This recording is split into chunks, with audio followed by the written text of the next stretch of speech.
शेर दिल, जासूसी, फरार, हिम्मत, सरफरोशी,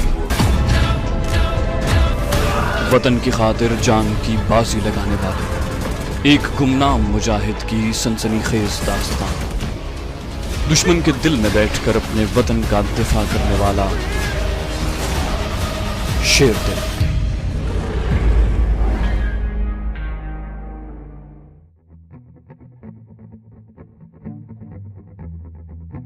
मैं बंबई पहली बार जा रहा था। ये बड़ा लंबा सफर था। रास्ते में इंडिया के कई बड़े शहर आए, जबानें बदलती रहीं, लिबास बदलते रहे। आखिर बंबई का स्टेशन भी आ गया। मालूम हुआ कि बंबई के दो बड़े स्टेशन हैं जो टर्मिनल हैं, यानी वहां से आगे गाड़ी नहीं जाती। एक स्टेशन का नाम बोरी बंदर था और दूसरे का नाम बॉम्बे सेंट्रल था। फ्रंटियर मेल बॉम्बे सेंट्रल के स्टेशन पर जाकर रुकी। शिवसेना के हेड ऑफिस का एड्रेस मैंने जयदेव से बातों बातों में मालूम कर लिया था, वरना वो तो यही समझता कि मुझे ये एड्रेस पहले से मालूम है। तजुर्बाकार, तरबियत याफ्ता और सीनियर भारतीय दहशतगर्द धर्मचंद कई बार बंबई जा चुका था और मैं धर्मचंद के रूप में था। वहाँ पहुँचते ही मुझे एक खुशखबरी सुनने को मिली। ये मेरे लिए खुशखबरी और शिवसेना के लीडर बालाजी और बाल ठाकुरे के लिए बुरी खबर थी। खुशखबरी ये थी कि पाकिस्तानी पुलिस ने मेरी इत्तला पर सिंध और पंजाब के दरमियानी जंगल में छापा मारकर तीनों भारतीय दहशतगर्दों को गिरफ्तार कर लिया था। इस खुशखबरी का इंकिशाफ मुझ पर उस वक्त हुआ जब मैं शिवसेना के हेड ऑफिस के सेक्रेटरी लाल जी से मिला। लाल जी भी मरहट्टा था और उसके मिलने का अंदाज से मालूम हुआ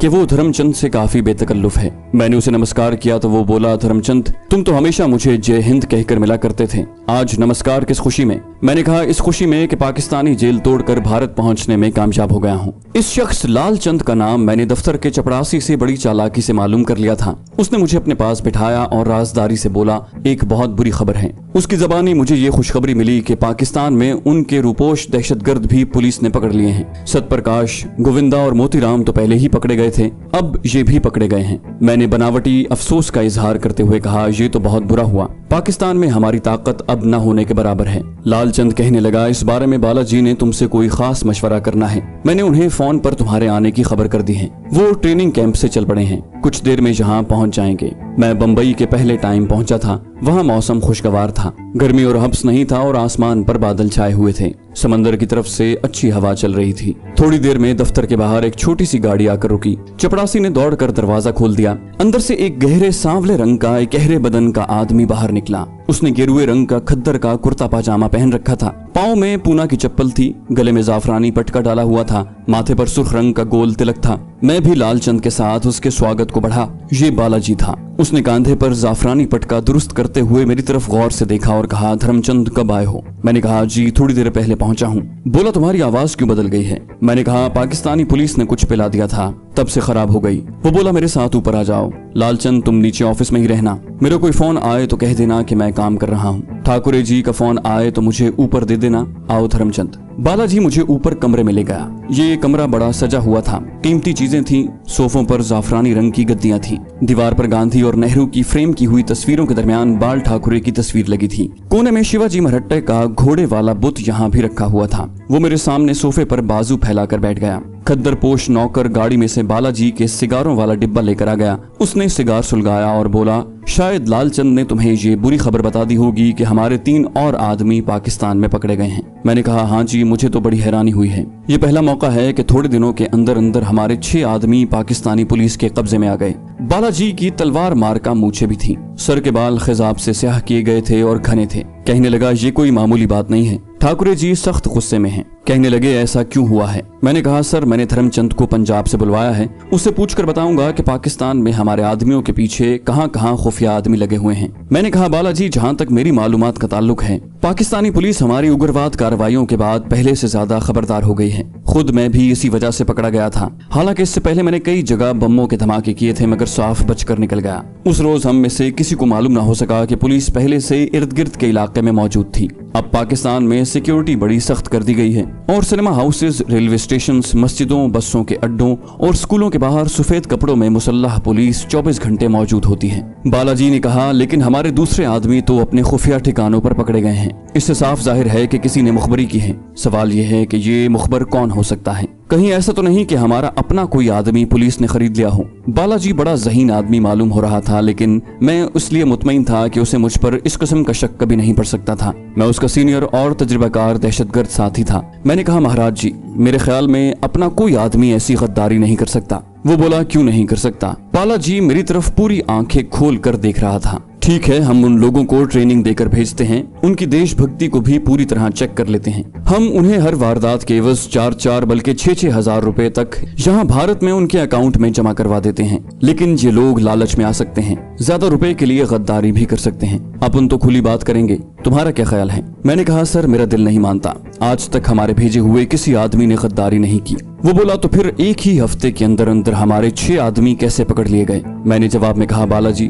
पाकिस्तानी पुलिस ने अपने खुफिया आदमियों को जगह जगह छोड़ रखा है। कुछ हमारे आदमियों ने भी एहतियात नहीं की। सतप्रकाश, गोविंदा और मोतीराम को लाहौर की करीबी बस्ती में क्वार्टर किराए पर लेकर नहीं रहना चाहिए था। उन्हें मेरे हिसाब से वहाँ से आगे किसी गाँव में खुफिया ठिकाना बनाना चाहिए था। बालाजी ने मेरी तरफ घूरते हुए कहा, तुम भी उनके साथ ही थे, तुमने उन्हें शाहदरा में क्वार्टर लेने से मना क्यों नहीं किया? मैंने कहा, सर ये सब कुछ उन्होंने मेरी गिरफ्तारी के बाद किया है। पहले तो हम शहर से दूर गांव में ही मजदूरों के भेस में रह रहे थे। बालाजी ने सिगार का धुआं छोड़ते हुए कहा, बहरहाल अब प्रोग्राम ये बना है कि ट्रेनिंग सेंटर में इस वक्त जिन 3 आदमियों और एक औरत को ट्रेनिंग दी जा रही है, तुम उनको साथ लेकर पाकिस्तान में दाखिल हो जाओगे। बाल ठाकुर जी ने 2 काम तुम्हारे सुपुर्द किए हैं। एक काम तो यह है कि तुम अपनी निगरानी में लाहौर शहर में बमों के धमाके करवाओगे। तुम्हारी दूसरी ड्यूटी ये लगाई गई है कि हमारे जो 6 आदमी पाकिस्तानी पुलिस ने पकड़ रखे हैं, तुम उनका सुराग लगाकर उन्हें वहां से फरार होने और बॉर्डर क्रॉस करवाने में मदद दोगे। ये काम तुम ही कर सकते हो।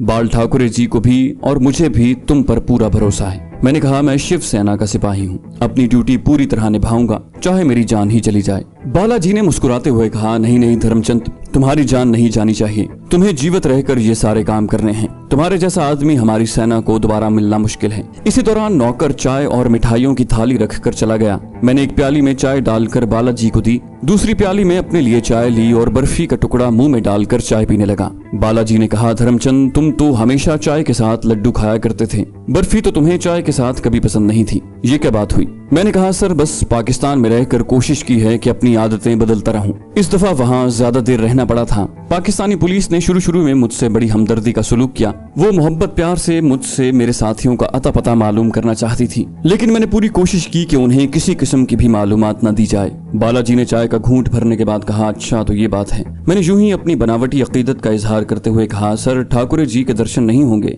बालाजी ने सोफे पर पहलू बदलते हुए सिगार की राख एस्ट्रे में झाड़ी और कहा, धर्मचंद, ठाकुर जी बहुत मसरूफ आदमी हैं और आजकल तो वो अपने 6 आदमियों के पाकिस्तान में पकड़े जाने से परेशान हैं, इसलिए उन्होंने तुम्हें तैयार करने के लिए मेरी ड्यूटी लगाई है। ऐसी कोई बात नहीं है, अभी ट्रेनिंग कैंप में चलकर उन आदमियों की कारकर्दगी देखो। कुछ दिन तो तुम्हें बम्बई में लग जाएंगे, हो सकता है इस दौरान ठाकरे जी तुम्हें बुला लें। मैंने कहा, जैसे आपकी मर्जी सर। बालाजी कहने लगा, इस बार हम तुम्हारे साथ एक औरत को भी ट्रेन करके भेज रहे हैं। अपने आदमियों का सुराग लगाने और उन्हें पाकिस्तानी पुलिस के कब्जे से आजाद करवाने में ये औरत काम आ सकती है। बड़ी खूबसूरत कन्या है, शीलाधर नाम है, ऊंची सोसाइटी की पढ़ी लिखी औरत है, तुम्हारी तरह पंजाबी है, अंग्रेजी और उर्दू दोनों जबानें फरफर बोलती है। मैंने पूछा, सर ये औरत इस खतरनाक मिशन पर जाने के लिए तैयार कैसे हो गई? बालाजी ने कहा, भाई पहली बात तो ये है कि शीलाधर बड़ी देशभक्तनी है, भारत माता के लिए हर किस्म का बलिदान दे सकती है। दूसरे, हमारी शिवसेना की बड़ी जोशीली कर्मचारी है, मुसलमानों और पाकिस्तान से नफरत करती है। तीसरी बात यह है कि इस मिशन पर जाने के लिए हम इसे काफी रुपए दे रहे हैं।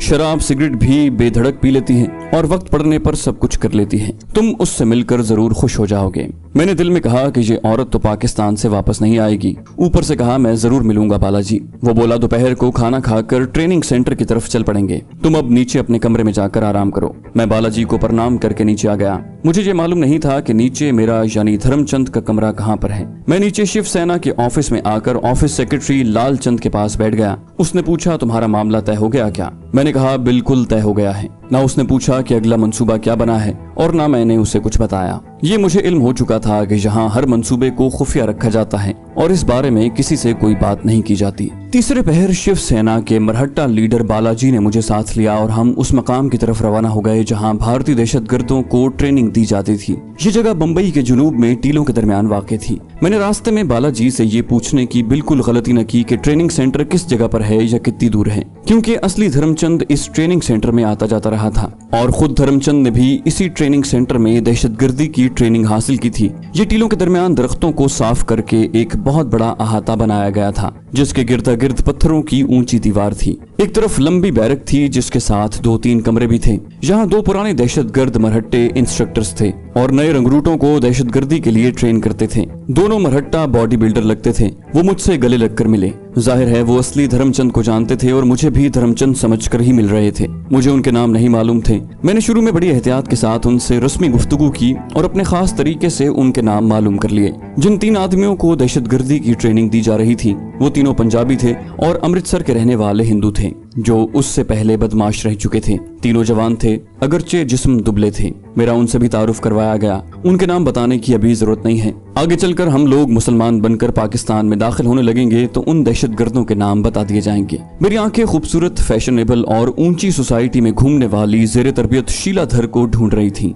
मगर वो वहाँ नजर नहीं आ रही थी। बालाजी मुझे लेकर बैरक के साथ बने हुए ढलानी छत वाले कमरे में आ गया। इस कमरे में बेद का सोफा सेट पड़ा हुआ था। एक दरवाजा दूसरे कमरे में खुलता था जिस पर पर्दा गिरा हुआ था। बालाजी ने मरहट्टा इंस्ट्रक्टर से कहा, शीला को बुलाओ। वो पर्दा उठाकर दूसरे कमरे में चला गया। वापस आया तो एक मुनासिब कद की बड़ी बड़ी आंखों वाली गोरी चिट्टी हसीन दोशीजा भी उसके साथ थी। उसने साड़ी पहन रखी थी। कटे हुए स्याह बाल गर्दन पर बिल्कुल सीधे गिरे हुए थे। उसकी आंखें ख्वाब आलूद थी। लगता था कि वो सो रही थी। बालाजी ने इंस्ट्रक्टर को इशारे से भेज दिया और शीला धर से कहा, शीला जी इससे मिलो। ये है हमारा सबसे सीनियर और दलेर मेंबर धर्मचंद। तुम्हें अपने मिशन पर इसी के साथ पाकिस्तान जाना होगा। शीला ने हाथ जोड़कर मुझे नमस्ते कहा। मैंने भी हाथ जोड़कर नमस्ते किया। शीला मेरे साथ बेद के सोफे पर बैठ गई। उसके लिबास में से किसी परफ्यूम की बड़ी तिलिस्मी खुशबू आ रही थी। शीला बिल्कुल मेरे साथ लगकर बैठी थी और बैठने के बाद उसने फौरन मुझसे हाथ मिलाया और मेरे हाथ को जरा सा दबाया भी। मैं समझ गया कि ये वैसी ही है जैसे बालाजी ने बताया था। इसे ऐसा होना ही चाहिए था। इन लोगों को दूसरे मुल्क में जासूसी करने और एक खास मिशन पर भेजने के लिए ऐसी ही औरत की जरूरत थी। शीला ने अपने माथे पर हिंदू औरतों की तरह तिलक या बिंदी नहीं लगाई हुई थी। जो 3 हिंदू जराइम पेशा जवान वहाँ ट्रेनिंग हासिल कर रहे थे उन्होंने भी माथों पर हिंदुओं वाला तिलक वगैरह नहीं लगाया था। मालूम हुआ कि वहाँ चूंकि उन्हें मुसलमानों वाले तौर तरीके सिखाए जाते हैं, इसलिए उन्हें माथों पर तिलक लगाने से सख्ती से मना रखा जाता है। बालाजी ने हमें हमारे मिशन के बारे में हिदायत देते हुए कहा, तुम्हारे इस मिशन का नाम टारगेट लाहौर होगा। तुम 5 लोग गंगा नगर के बॉर्डर से सरहद पार करके पाकिस्तान में स्मगल किए जाओगे। तुम सबके मुसलमानों वाले नाम रखे जाएंगे। पाकिस्तान में दाखिल होने के बाद तुम एक दूसरे से अलग अलग हो जाओगे और अपने अपने तरीके से रेल और बस के जरिए सफर करके इस्लामाबाद में भारत के सिफारत खाने में पहुंचोगे। वहां तुम्हारी तस्वीरें पहले से पहुंच चुकी होंगी। वहां पर प्रकाश खन्ना के नाम का एक भारतीय अफसर तुम्हें मिलेगा। पाकिस्तान में वो तुम्हारा राब्ता अफसर होगा। तुम्हें मुश्किल पड़ने पर उसी से राब्ता कायम करना होगा। वहां से तुम अपने मिशन पर लाहौर आ जाओगे। लाहौर में तुम्हारे खुफिया ठिकाने का बंदोबस्त भी भारतीय सिफारत खाने का अफसर प्रकाश खन्ना ही करेगा। बालाजी ने अब मुझे मुखातिब करके कहा, लाहौर आकर तुम उन तीनों अगरवादियों की रहनुमाई करोगे। असलहा वगैरह तुम्हारे खुफिया ठिकाने पर प्रकाश खन्ना ही पहुंचाएगा। उन तीनों को उनके खुफिया ठिकाने तक पहुंचाने के बाद तुम धर्मचंद ये मंसूबा बंदी करोगे कि शहर में किस रोज कहां पर बम धमाका करना है। उसके साथ ही तुम और शीला इन लोगों से अलग होकर प्रकाश खन्ना की रहनुमाई में अमेरिका से आए पाकिस्तानी मियाँ बीवी की हैसियत से पहले किसी अच्छे होटल में कायम करोगे। फिर कोई आलीशान फ्लैट लेकर रहने लगोगे जहां तुम ऊंची सोसाइटी के लोगों की दावतें करके उनसे दोस्तियां बढ़ाओगे और तुम्हारी खास तवज्जो पुलिस के महकमे के ऐसे अफसरों की तरफ होगी जो ऐशो इशरत के दिलदादा हों। यूं उन लोगों को अपने शीशे में उतार कर शीला उनसे ये राज मालूम करने की कोशिश करेगी कि हमारे गिरफ्तार शुदा भारतीय दहशतगर्दों को पुलिस ने किस जगह रखा हुआ है। उसके बाद ये फैसला तुम लोग खुद करोगे कि तुम्हें अपने इंडियन दहशतगर्दों को वहां से किस तरह फरार करवाना होगा। मेरा ख्याल है कि धर्मचंद और शीला तुम दोनों मामले की तह तक पहुंच गए होगे। मैंने इस बात में सर हिलाया और शीला ने मुस्कुराते हुए कहा, मैं समझ गई हूँ श्रीमान जी। बालाजी ने उसे डांट कर कहा, खबरदार श्रीमान जी नहीं, मुझे हुजूर कहो। तुमको इस किस्म के सारे लफ्ज भुला देने होंगे। फिर से फिक्रा बोलो। शीला एकदम संजीदा हो गई, कहने लगी, मैं समझ गई हुजूर। वो बोला, ठीक है। शाम को मैं और बालाजी बम्बई वापस आ गए। रात को खाना खाने से पहले बालाजी ने बियर की बोतलें मंगवा ली। एक गिलास मेरे सामने रख दिया। मैंने कहा, सर आज पीने को दिल नहीं मानता, तबीयत खराब सी है। बालाजी ने बियर मेरे ग्लास में उंडेलते हुए कहा, धर्मचंद तुम तो बियर बड़े शौक से पीते हो। पिछली बार याद है तुम बीमार थे मगर फिर भी बियर की 2 बोतलें चढ़ा गए थे। और फिर तुम्हें तो मालूम ही है कि बाल ठाकुरे जी शाम को बियर जरूर पीते हैं। ये तो सारे भारत के लोग जानते हैं कि बाल ठाकुरे जी खुद भी कई बार अखबार वालों को कह चुके हैं कि मैं शाम को थोड़ी सी बियर जरूर पीता हूँ। चलो शाबाश, उठाओ ग्लास। ये मेरी मजबूरी थी। मैंने बालाजी के ग्लास के साथ ग्लास टकराकर उसका एक घूंट पिया और ग्लास मेज पर रख दिया। बालाजी आधा ग्लास गटागट पी गया और सिगार सुलगाकर उसके 2-3 कश लगाकर कहने लगा, कहो शीला कैसी लड़की है, पसंद आई? मैंने कहा इस मिशन के लिए सूट करती है मगर मुझे बड़बोली लगती है। बालाजी ने जवाब दिया, ये तुम्हें सिर्फ ऐसी लगती है, असल में ऐसी नहीं है। पूरा दरिया पीकर होंठ खुश्क रखने वाली औरत है। तुम्हें फौरन मालूम हो जाएगा। ये पाकिस्तान में तुम्हारी बीवी बनकर तुम्हारे साथ रहेगी। तुम भी इसे अपनी पत्नी ही समझना। झिझकने की जरूरत नहीं है। अगर झिझकते रहे तो तुम पाकिस्तान में मियाँ बीवी का सही किरदार अदा नहीं कर सकोगे। तुम मेरा पॉइंट समझ गए हो ना? मैंने कहा, जी हाँ सर, मैं बिल्कुल समझ गया हूँ। बालाजी ने खुश होकर कहा, धर्मचंद तुम्हारा बोलने का अंदाज बिल्कुल मुसलमानों वाला हो गया है। पहले तो तुम हिंदी के बड़े अल्फाज बोला करते थे, अब बड़ी असली उर्दू बोलने लगे हो। मैंने फौरन जवाब दिया, सर एक तो ये हमारी ड्यूटी है कि हम बेहतर से बेहतर उर्दू बोलें, और दूसरी बात यह है कि इस दफा काफी दिनों तक पाकिस्तान में पुलिस का मेहमान रहा हूँ। वहाँ रहकर उर्दू बोलने की मजीद आदत पड़ गई है। वो बोला, ये हमारे मिशन के लिए बड़ी अच्छी बात है। इस्लामाबाद में तुम्हें और शीला को बड़ा मोहतात होकर रहना होगा। तुम्हारी किसी बात से ये जाहिर नहीं होना चाहिए कि तुम दोनों मुसलमान नहीं बल्कि हिंदू हो। हर इतवार को स्मगलर टाइप के नए नए अमीर बने हुए लोगों को अपने फ्लैट पर दावतें करना, और जिन लोगों का पुलिस के साथ मेल जोल हो उनको जरूर बुलाना। उनसे अपने दहशतगर्दों के बारे में मालूमात हासिल करना कि उन्हें किस जेल में रखा गया है, और फिर उन्हें वहां से फरार करवाने की कोशिश करना। रुपए पैसे की फिक्र न करना। रुपया पैसा तुम्हें भारतीय सिफारत खाने से प्रकाश खन्ना के जरिए मिलता रहेगा। बालाजी दूसरे रोज खुद तो ट्रेनिंग सेंटर न गया, लेकिन मुझे अपने गाड़ी में ड्राइवर के साथ वहां भिजवा दिया ताकि मैं दहशतगर्दों को दी जाने वाली ट्रेनिंग की निगरानी भी करूं और शीला धर के साथ मजीद दोस्ती और बेतकल्लुफी पैदा करूं। शीला के साथ बेतकल्लुफ होने में किसी किस्म की रुकावट का सवाल नहीं था। एक तो वो पहले ही बड़ी खुले मिजाज की औरत थी, दूसरे उसे मालूम था कि हम एक बड़े अहम मिशन पर इकट्ठे मियाँ बीवी की हैसियत से जा रहे हैं। चुनाचे दूसरी मुलाकात पर ही वो मुझसे खुलकर बातें करने लगी। बोली, धर्मचंद तुम विस्की शौक से पीते हो या वाइन? मैं तो वाइन शौक से पीती हूँ। मैंने कह दिया कि मैं सिर्फ कभी कभी दावतों में थोड़ी सी बियर पी लेता हूँ। ये भी इसलिए कहना पड़ा कि मुझे मालूम था कि मुझे आगे चलकर दावतों में थोड़ी बहुत बियर जरूर पीनी पड़ेगी। उस रोज दिन में थोड़ी देर के लिए बारिश भी हुई। बारिश के दौरान हम बैरक के बरामदे में बैठकर गोवा की ब्लैक कॉफी पीते और बातें करते रहे। मैंने उसे बताया कि मेरी पत्नी का नाम बिमला है, बड़ी सीधी सादी देहाती औरत है। मैं ज्यादातर बाहर ही रहता हूँ क्योंकि मेरे काम की नौयत ही ऐसी है। शीला कहने लगी, मैंने शादी नहीं की, मैं शादी को पसंद नहीं करती। मैं आजादी की कायल हूँ लेकिन अपनी पसंद का बहुत ख्याल रखती हूँ। मैंने पूछा, क्या तुम कभी पाकिस्तान गई हो? शीला ने बड़ी तजस्सुस आमेज निगाहों से मेरी तरफ देखते हुए कहा, मैं सिर्फ एक बार पाकिस्तान गई थी, वो भी सिर्फ कराची से होकर वापस आ गई थी, लाहौर नहीं जा सकी। मेरे पिताजी और माताजी लाहौर के शरणार्थी थे और अमृतसर आकर आबाद हो गए थे। वो लाहौर को बहुत याद किया करते थे। माताजी तो अपने लाहौर वाले मकान को याद करके बहुत रोया करती थी। तुमने लाहौर जरूर देखा होगा। मैंने जवाब दिया, मैं कई बार लाहौर में धमाके करने जा चुका हूँ। इस बार तुम्हारे साथ लाहौर की थोड़ी बहुत सैर जरूर करूंगा, मगर हमें बड़ा मोहतात होकर रहना पड़ेगा क्योंकि लाहौर में खुफिया पुलिस अलर्ट हो चुकी है। बारिश कोई आधे घंटे बाद रुक गई। इलाका पहाड़ी था, वहाँ पानी कहीं भी खड़ा नहीं होता था। इस ट्रेनिंग सेंटर में 10 रोज तक ट्रेनिंग कोर्स जारी रहा। उसके बाद हम बम्बई आ गए। तीनों भारतीय दहशतगर्दों को शिवसेना के हेड ऑफिस में ठहराया गया और मैं और शीला बालाजी की कोठी के गेस्ट हाउस में आ गए। यहाँ हमें अलग अलग कमरा दिया गया था। बालाजी ने कहा, तुम अभी मियाँ बीवी नहीं हो, इसलिए यहाँ बम्बई में अलग अलग कमरों में रहोगे। पाकिस्तान जाने के बाद तुम मियाँ बीवी बन जाओगे, वहाँ बेशक जैसे चाहो रहना। इस दौरान मेरे और शीला के दरमियान मजीद बेतकल्लुफी पैदा हो गई। मैंने देखा कि शीला पढ़ी लिखी खातून थी और बड़ी शुगुफ्ता बातें करती थी और उसे दुनिया की सियासत और अंग्रेजी लिटरेचर से भी काफी वाकफियत थी। बम्बई का मेट्रो सिनेमा बम्बई की मशहूर इमारत गेट वे ऑफ इंडिया के बिल्कुल सामने सड़क पर वाक़ है। एक रोज मैं और शीला वहाँ दोपहर का शो देखने चले गए। कोई अंग्रेजी फिल्म थी। फिल्म के दौरान शीला ने मेरा हाथ अपने हाथ में रखा। शीला ने बीवी की अदाकारी करनी शुरू कर दी थी, शायद इसीलिए वो इसकी रिहर्सल कर रही थी। ट्रेनिंग सेंटर से वापस आने के बाद हम 3 दिन बम्बई में रहे। उसके बाद एक रात खामोशी से हमारी पार्टी अलग अलग होकर बोरी बंदर के स्टेशन से एक ट्रेन में सवार हुई और हमें राजस्थान के शहर जोधपुर पहुंचा दिया गया।